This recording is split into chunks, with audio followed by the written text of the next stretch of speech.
नमस्कार खेडूत मित्रों, पीके farming new vlog में आपका स्वागत है।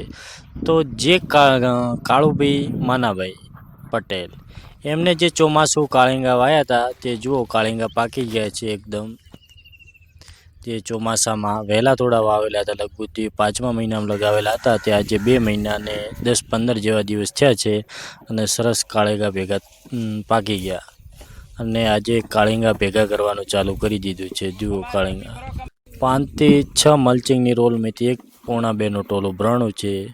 તો ચોમાસે આમ તો કાળિંગા નથી ઉત્પાદન બરાબર મળતું, પણ જોવા જઈએ તો કાળુભાઈને કાળિંગા સારા બેઠા છે કે એક જે જ મલ્ચિંગ ઉનાળે કરેલું તે જ મલ્ચિંગમાં જ બીજ રોપ્યા હતા।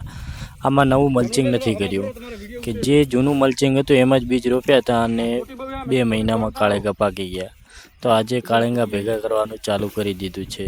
તો આપણે પછી નેક્સ્ટ વિડીયોમાં નાખીશું કે કેટલી બોરી કાળિંગા થયા, કેટલા ટોલા ભરોણા, બધું જ જાણવા મળશે। તો ચોમાસું કોઈએ પાક કર્યો હોય તો તમારે કેવું પાક્યું છે એવું જણાવજો અથવા કોમેન્ટ કરજો।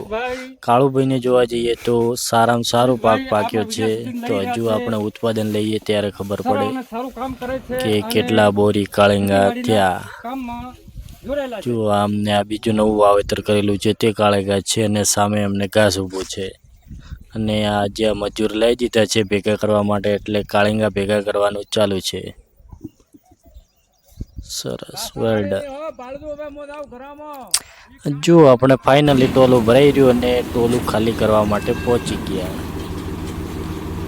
જો 1.5-2નો ટોલું ફૂલ ભરીને કાઢ્યું છે। ચોમાસું કાળિંગા સાઈઝ પણ સારી છે, પણ નાની છે થોડી, પણ તો પણ ઉત્પાદન તો સારું જ મળશે કારણ કે કાળી કળી તો એટલી જ